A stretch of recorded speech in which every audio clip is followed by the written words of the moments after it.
This video is about the English Civil War. The war lasted from 1642 to 1651. It was a war between royalists and parliamentarians. There we have to mention, of course, the two kings, Charles I, Charles II, and on the parliamentarian side, Oliver Cromwell and Sir Thomas Fairfax. Charles I strongly believed in the divine right of kings, and for 11 years his reign was without a parliament. He tried to establish his understanding of the high church and the society. And that was, of course, not to everybody's liking, especially not to the liking of the Puritans, Presbyterians, and the Catholics. Charles tried the same in Scotland, but lost the war of the Bishops' War there. In 1640, he needed money, failed to raise taxes on his own, so he convened a parliament. A power struggle between Charles and the parliament followed.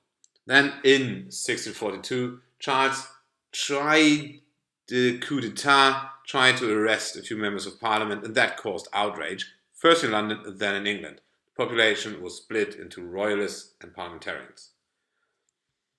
As mentioned, failed coup d'etat, Charles fled north, wanted to go to Hull. They didn't open the doors, so he had to move to Nottingham, and with the raising of the royal standard, the war started. Firstly, the royalists were quite successful, won a battle towards London, retreated to Oxford, could win control over Yorkshire and over the southwest. Now, the first important victory of the parliamentarians was the Battle of Gainsborough, where Cromwell's newly formed Ironsides, the cavalry, played a decisive role.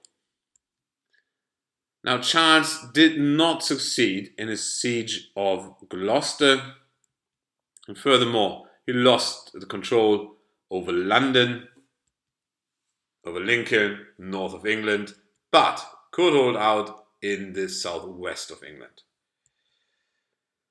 The Parliament then formed, for a change at this time, a professional and national army, the New Model Army. Commander was Sir Thomas Fairfax and Deputy Commander Oliver Cromwell. This New Model Army won the decisive victory in the Battle of Naseby.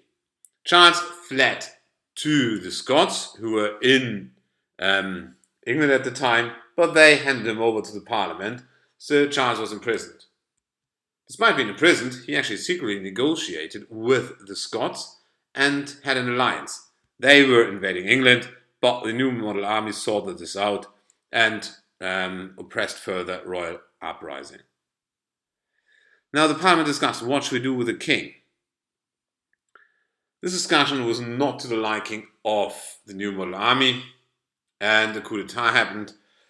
All moderate and royalist members of the Parliament were simply removed.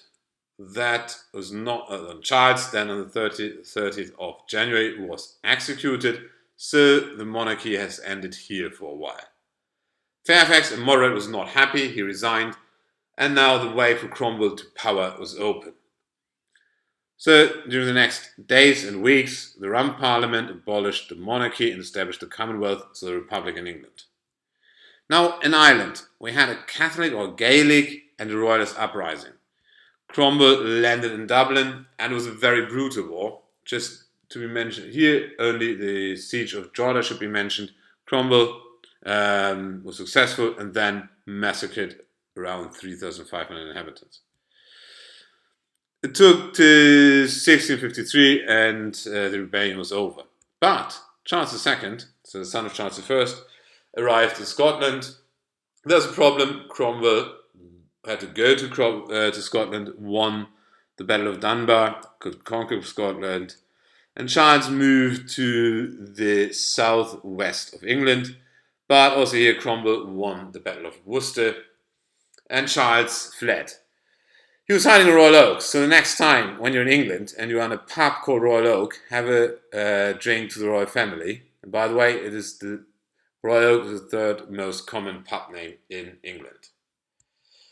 Now, the war was quite brutal, especially Ireland had to suffer.